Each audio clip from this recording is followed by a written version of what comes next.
কখনো কখনো জীবনে কঠিন সময় আসে, এমন কিছু আমাদের সাথে ঘটে যা আমাদের শেষ করে দেয়, আর আমরা জীবনের কাছে হেরে যাই, হতাশ হয়ে পড়ি। সমস্যা তো জীবনে হাজারো আসে, কিন্তু সেখান থেকে বেরিয়ে আসার কোনো রাস্তা আমরা খুঁজে পাই না।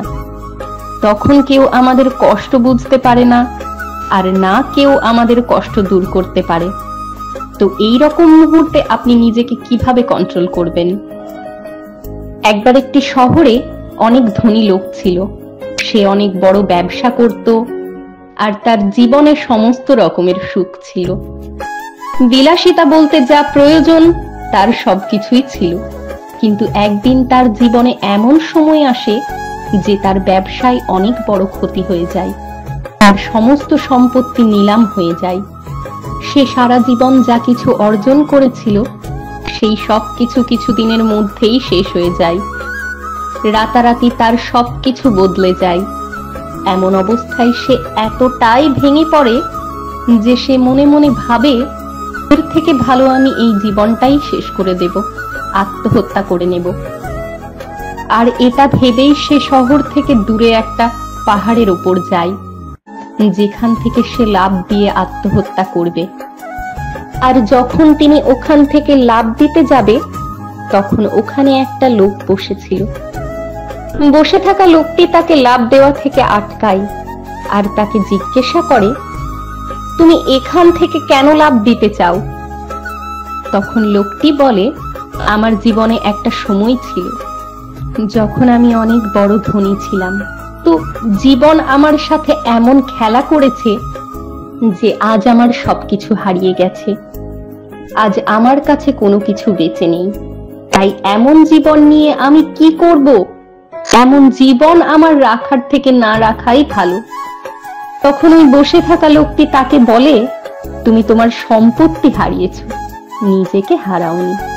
সম্পত্তি রোজগার করার বুদ্ধি তোমার আগেও ছিল, আজও আছে। সময়, পরিস্থিতি এগুলি বদলে যায়। কাল তোমার ভালো সময় ছিল, আজ খারাপ সময় চলছে। বিশ্বাস রাখো, আগামীকাল আবারও সেই ভালো সময় ফিরে আসবে। মনে রাখবে, কঠিন সময়ের সব থেকে ভালো বন্ধু হলো আশা করা।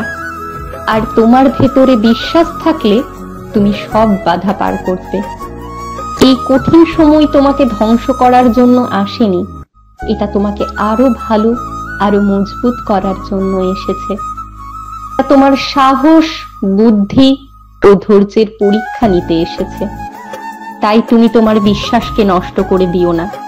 নিজের ঘরে ফিরে যাও এবং পুনরায় নতুন করে সবকিছু শুরু করো। যা কিছু তোমার কাছে ছিল সেটা আবার নতুন করে অর্জন করো। তখন লোকটার কথা শুনে ওই ব্যক্তিটির মনে নতুন করে আশার আলো জ্বলে ওঠে। সে ভাবে, সত্যিই তো, অর্থই তো শেষ হয়েছে, আমি তো নিজে শেষ হয়ে যাইনি। আমার পরিচয় কি কেবল আমার সম্পদ? সম্পদ আমার কারণে ছিল, আমি সম্পদের কারণে নই। আর আমি চাইলে আবারও সম্পদ রোজগার করতে পারি। এরপর ওই লোকটি শহরে ফিরে আসে আর নতুন করে কাজ করা শুরু করে। আর কিছুদিনের মধ্যে আবারও সে ধনী লোক হয়ে যায়।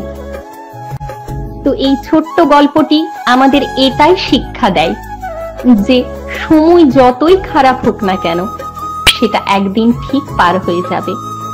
তাই যদি আপনার জীবনেও কঠিন সময় চলে, তাহলে ভয় না পেয়ে তার সাথে লড়াই করে এগিয়ে চলুন। মনে রাখবেন, রাত্রি যতই অন্ধকার হোক না কেন, সকালটা অবশ্যই আসবে।